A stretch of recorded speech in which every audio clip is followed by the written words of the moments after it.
今餐點部署，今日嚟到西灣湖，邊個唔知呢度有間咖喱屋已經有好多年歷史呢？的確係澳門人最唔願意公開嘅寶藏餐廳，即刻跟我入去睇下啦！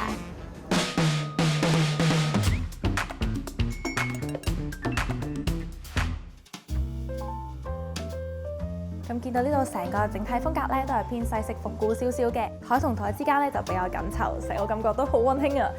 識貨就梗係揀坐室外啦，不過可惜今日就整路，不過唔緊要嘅，室內都一樣咁舒服。即刻研究下個餐牌先。呢度咧就主打係食葡式菜嘅，睇下咁密密麻麻嘅餐牌，你見過未咧？超級多選擇啊！等我慢慢睇下先。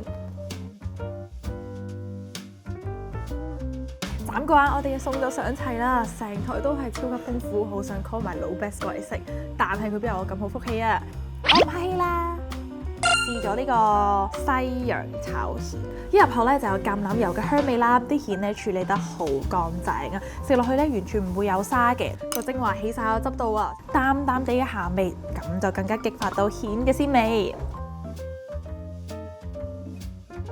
下一味我哋就食呢個薯絲馬介休，佢睇落好脆卜卜嘅感覺。入面咧馬介休嘅含量咧都非常之多啦，所以啖啖都食到兩重嘅口感，脆卜卜嘅薯絲啦，同埋好鹹香嘅馬介休，最後仲有少少雞蛋提翻個鮮味，好食。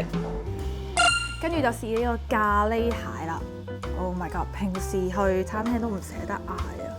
好大嚿蟹肉啊！佢件蟹咧都好大粒，哇！不愧係咖喱屋啊！佢啲咖喱咧真係超級香啊！蟹咧就食得出好新鮮啦，蟹肉咧都好鮮甜，而且個咖喱真係非常之出色啊！好想搭到個白飯啊！總括嚟講啦，呢度環境夠晒溫馨，食物咧性價比又高，味道唔錯，真係超適合一家大細過嚟呢度試啊！